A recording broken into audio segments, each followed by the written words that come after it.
This is the way it feels to move through summer in Lululemon. Iconic Align softness without the front seam. For our smoothest look and feel ever, summer won't know what hit it. Stretch your limits in the non-stop flexibility of the new Lululemon Align No-Line Pant in select stores and at Lululemon.com. Meet the most capable CR-V Honda has ever dreamed of. The all-new CR-V Trail Sport Hybrid. With all-terrain tires and available enhanced traction control, it's built for wherever the day takes you. Heated front seats and a heated steering wheel, ideal for winter drives and crisp early starts. And with generous cargo space, it's ready for big gear and even bigger getaways. The CR-V Trail Sport Hybrid. Learn more at honda.com/CRV.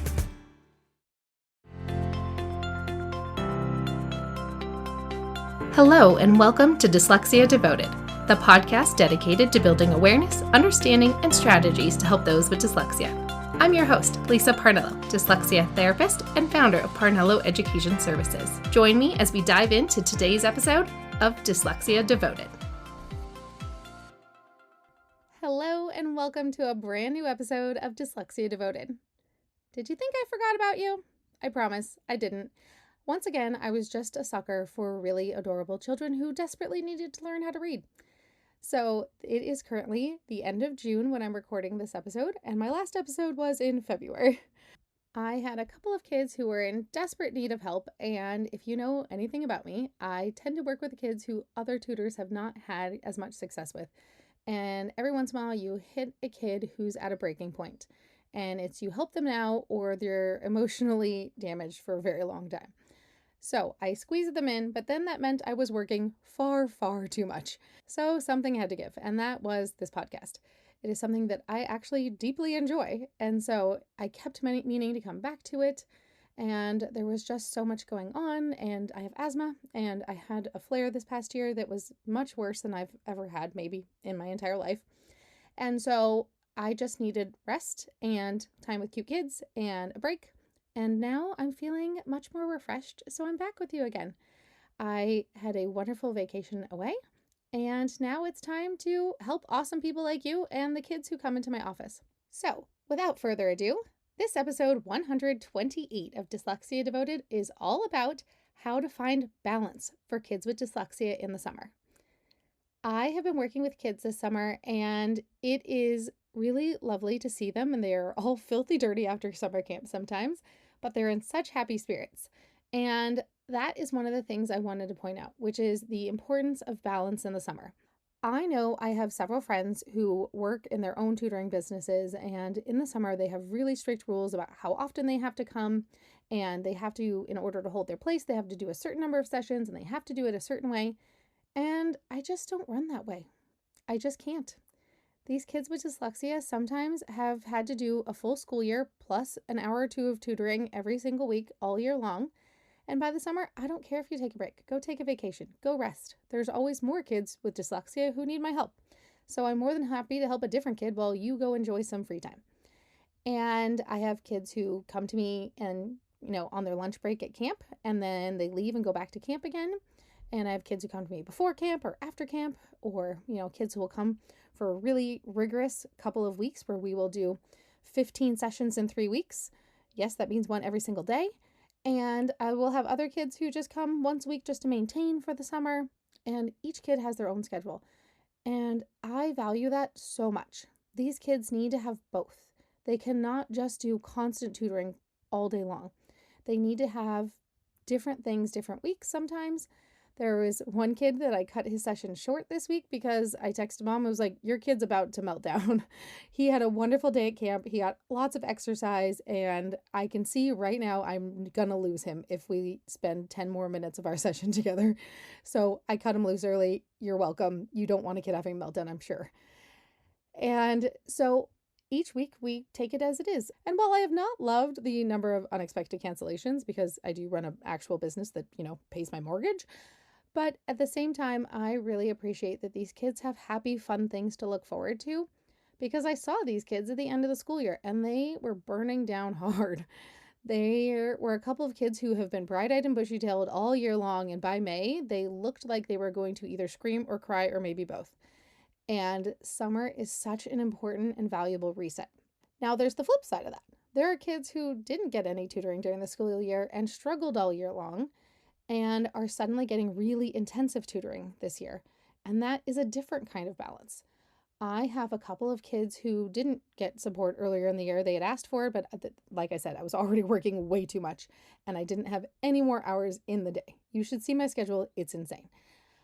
But it does give me the chance that some of these kids who really need help, I've been able to do really intensive work with them this summer, and oh, is it a joy.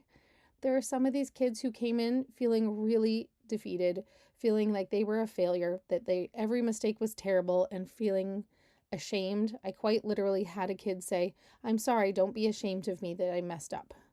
And oh boy, did that break my heart.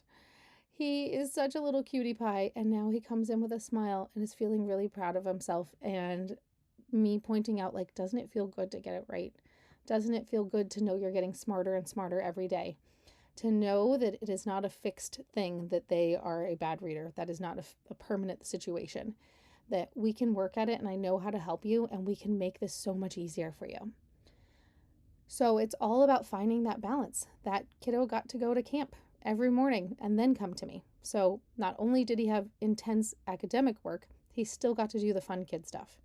And being able to do not too much. That's the other one that I'm seeing, is that sometimes kids have 3 different camps, plus tutoring, plus this, plus that, and their days are so regimented and so scheduled. We just need to let kids be kids. Let them have empty dead space. Let them have no screens and just be bored for a few minutes. Let them use their creative energies towards something and letting them utilize that opposite side of their brain. I just got done doing an interview with a wonderful speech therapist who asked me to be on her YouTube channel. I'll share that whenever it's ready. And she was asking questions about, what do these kids need? How can we support them? And one of the things I wanted to remind her is that there's also all these strengths of dyslexia that people don't always think about. And kids with dyslexia often have an opposite strength. Either they're really good with their hands, or they're really good with sports, or they're really good at art, or they're really good at music.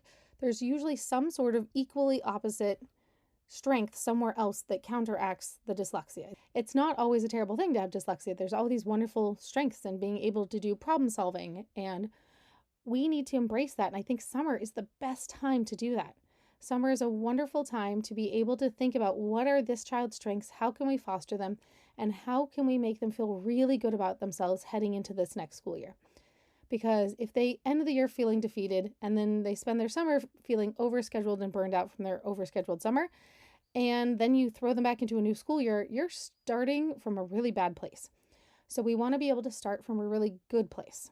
How can we use the summertime to recharge us as adults and recharge the kids as kids? And what does that look like for each of us? Sometimes for us as parents and educators, that makes it more about where can I learn things? How can I improve? And how can I, get some really great inspiration? And for kids, it's sometimes how can I play? How can I reset? Or how can I, figure out how to make this thing that was hard for me last year easier so it doesn't have to be hard next year? And finding a good balance of boredom for kids and creativity time and play time and learning time. We need a little bit of everything. Too much of any one thing doesn't help anybody for anything, whether it's food or play or work, whatever it is, you got to have balance. And that's what this is all about this summer. So I'm really excited for so much to come for you this summer. And I thought it was really high time that this next podcast episode come out now that I'm feeling good and I have the time again, and I'm trying to create much better time breaks for my life and not be working on my weekends and whatnots. So let's give you a sneak peek as what is to come so that you know what's ahead this summer. So I've been asked to participate in not one, but 2 virtual conferences. So more details coming soon, but I will be part of the Building Readers for Life conference that is a virtual conference that is at the end of July. And that is part of Emily Gibbons from the Literacy Nest. So Emily is wonderful and she puts together a great event every year for educators, and there's continuing education credits and whatnots for that. And then, I guess I should probably tell you the topic of that one. So for that one, I'm doing a session that is all about combining morphology and decoding instruction. Obviously, this one is geared very much toward educators. So if you would like to learn more about how you can combine teaching morphemes and teaching decoding skills all at one time, that will be what I'm presenting on at that conference. And then for the Science of Reading Summit with Delilah, I am going to be presenting a training on how dyslexia impacts writing. So if you participate in either one of those events, you will get to see my trainings. I will share more information about how to sign up for those as it gets closer, because I think Delilah's isn't quite ready to sign up for, but I know you can sign up for the Building Readers for Life conference. That one's ready to go for signups. So be sure to check that out if you haven't already. And then adding on to that, I am now obviously in training and workshop mode. I'm also going to be doing the workshop series again later this summer, and leading into fall, we will have the launch of the online course as well again. So for the larger course. So I am so excited for all these things that are coming now that I finally have the time and the energy to come back and help you guys some more, because I'm sorry, but kids took priority. And we all know that is really the theme of my business, is helping kids directly as much as I can. But obviously there are only so many hours in a day. So if I can do this podcast to help people like you, then I can help just a few more kids too.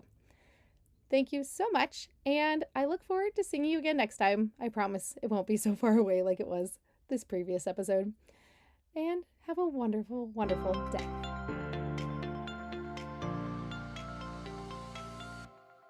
Thanks for tuning in to today's episode. If you want to learn even more about dyslexia, check out parnelloeducation.com/courses. See you next time. Paradise is back It's finally here! in a new location, Costa Rica. There will be adventure, drama, and romance, All gas, no brakes, that's my vibe. Ready to find some love. but it wouldn't be paradise without surprises along the way. These kids need to learn. That's right, your favorite Golden alums are crashing the beach, We bring in a party, baby. Bachelor in Paradise. New Mondays at 8/7 Central on ABC and stream on Hulu.